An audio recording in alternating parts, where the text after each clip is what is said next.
आज की क्लास में अपन कुछ बेसिक चीज़ों को जानने की कोशिश करेंगे। ठीक है, तो आज हम पढ़ते हैं इतिहास के कुछ बेसिक कंसेप्ट के बारे में।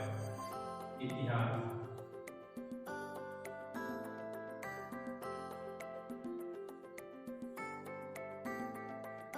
सर्वप्रथम तो अपन ये जानने की कोशिश करेंगे कि ये है क्या इतिहास, इसकी क्या परिभाषा है, इसकी सटीक परिभाषा क्या बैठती है, इसके बारे में हम पढ़ेंगे।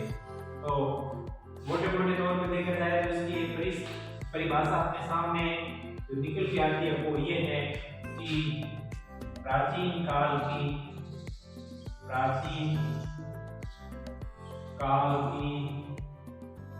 घटनाओं का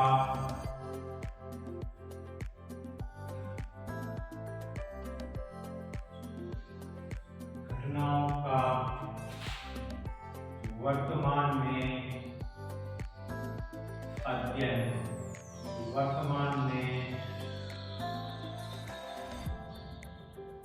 अध्ययन प्राचीन काल की घटनाओं का वर्तमान में अध्ययन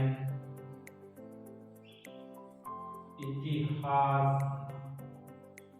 कहलाता है। ठीक है, कि ऐसी वो घटनाएं जो प्राचीन काल में घट चुकी है उनका अपन वर्तमान में अध्ययन करते हैं, उसी को इतिहास कहते हैं। और इसका इंग्लिश मीनिंग होता है हिस्ट्री। HISTORY।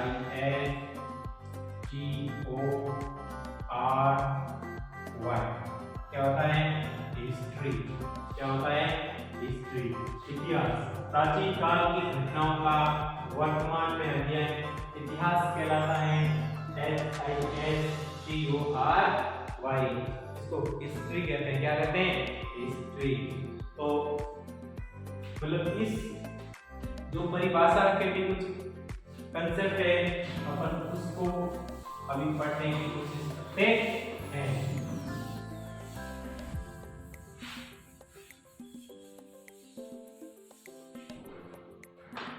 अब जैसे कि कोई भी चीज होती है या कोई भी घटना होती है वो प्रूफ से होती है। अब अपन ने परिभाषा तो दे दी कि प्राचीन काल की जो घटना है उसका अपन वर्तमान में अध्ययन करेंगे, वही इतिहास है। लेकिन वो कैसे हैं? तो इसके भी कुछ प्रूफ है, इसके भी कुछ प्रमाण है। तो इसको एक लैंग्वेज में लिखते हैं तो होगा इतिहास के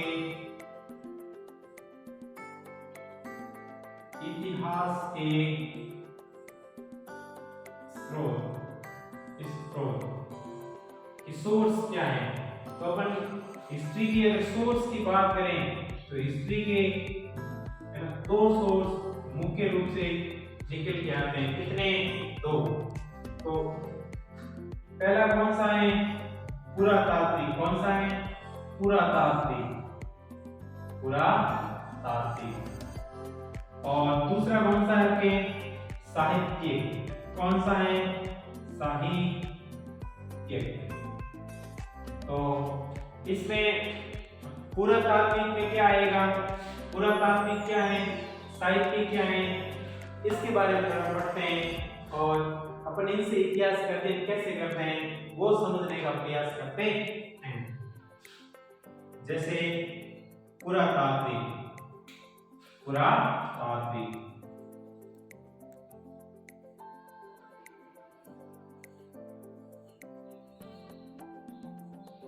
इसके अंदर ये आएगा कि पुरातत्ववेत्ता द्वारा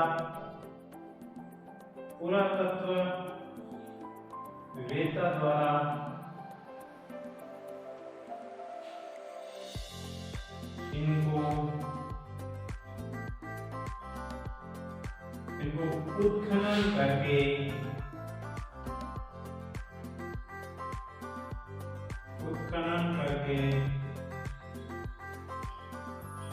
प्राप्त किया जाता है।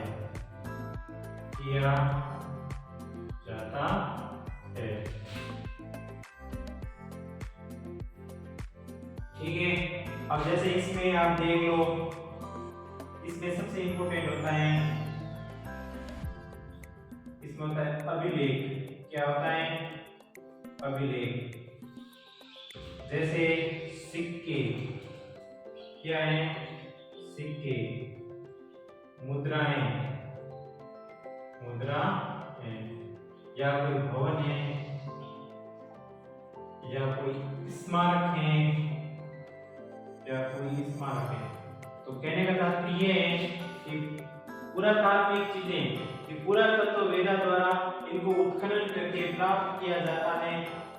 इसके अभिलेख, सिक्के, मुद्राएं, भवन, स्मारक आदि आते हैं। जैसे कि आज से 1000 साल पहले का कोई अभिलेख अपने को मिला है, उसमें लिखा हुआ था कि 1000 साल पहले इस टाइमिंग में इस राजा ने शासन किया था।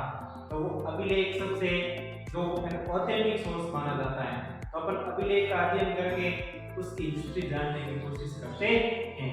तो अभिलेख एक सोर्स है जो अपने प्राचीन इतिहास को जानने में अपनी क्या करता है? मदद करता है। इसी प्रकार सिक्के का भी महत्व है, इसी प्रकार मुद्राओं का भी महत्व है।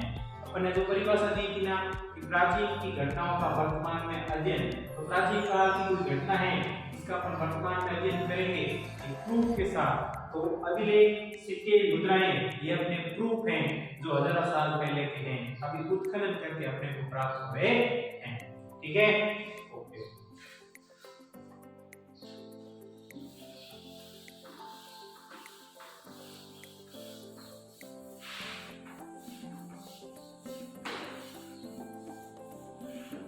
अभी अपन दूसरे सोर्स के बारे में बात करेंगे, और जो अपना साहित्यिक सोर्स होगा। कैसा सोर्स होगा? साहित्यिक। साहित्यिक। तो साहित्यिक का मतलब होता है किसी प्राचीन ग्रंथ या पांडुलिपि का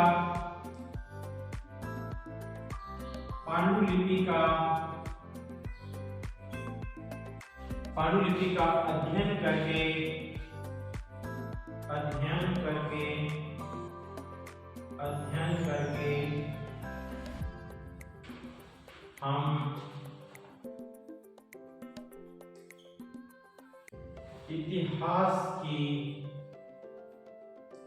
इतिहास की जानकारी प्राप्त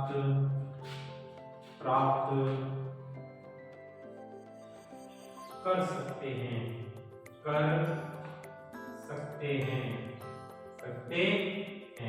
ठीक है। तो साहित्यिक स्रोत में अपने पास में कोई ग्रंथ है, जैसे अपने परिभाषा दी कि प्राचीन की घटना का वर्तमान में अध्ययन। जैसे एक विदेशी व्यक्ति था जिसका नाम था मेगस्थनीज। क्या नाम था? मेगस्थनीज। और ये मेगस्थनीज मौर्य काल का है। कौन से काल का है? मौर्य काल का। मेगस्थनीज ने मौर्य काल के बारे में जानकारी दी और इसने अपनी एक पुस्तक लिखी, और इस पुस्तक का नाम है इंडिका। इस इंडिका के अध्ययन से अपन प्राचीन मौर्य कालीन इतिहास को जान सकते हैं।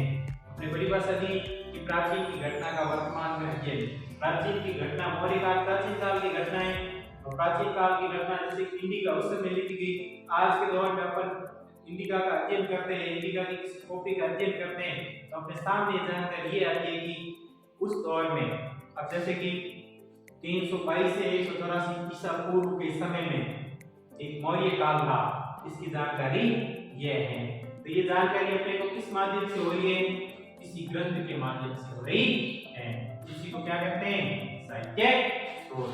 तो इतिहास, प्राचीन की घटनाओं का वर्तमान में अपन जो अध्ययन करते हैं वो इतिहास है, और इतिहास के स्रोत होते हैं। अपने दो स्रोतों में इतिहास को बांटा है, पुरातात्विक और साहित्यिक। तो पुरातात्विक का मतलब तो ये होता है कि पुरातात्विक स्रोत वो स्रोत होते हैं जिनको अपन उत्खनन करके प्राप्त करते हैं। और दूसरा साहित्यिक स्रोत वो होते हैं कि किसी प्राचीन ग्रंथ या पांडुलिपि का अध्ययन करके अपन वर्तमान में इतिहास को जानते हो क्या होता है साहित्य स्रोत। तो अपन ने इसकी बेसिक अवधारणाओं के बारे में जानने की कोशिश की है। साथ ही एक चीज मैं आपको बता दूं कि कोई भी सब्जेक्ट होता है, कोई भी विषय होता है, ठीक है, उसको मेक करने वाला या उसको पहली बार पढ़ने वाला कोई व्यक्ति होता है। और इसमें जैसे एक व्यक्ति का नाम मैं बता दूं जिसका नाम है हेरोडोटस। क्या नाम है? हेरोडोटस। हेरोडोटस कौन है? इतिहास के पिता, फादर ऑफ हिस्ट्री।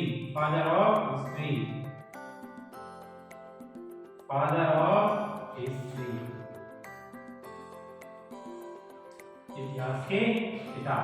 तो इतिहास का जनक एक ही चीज है, इतिहास का जनक। इतिहास के जनक कौन है? हेरोडोटस है।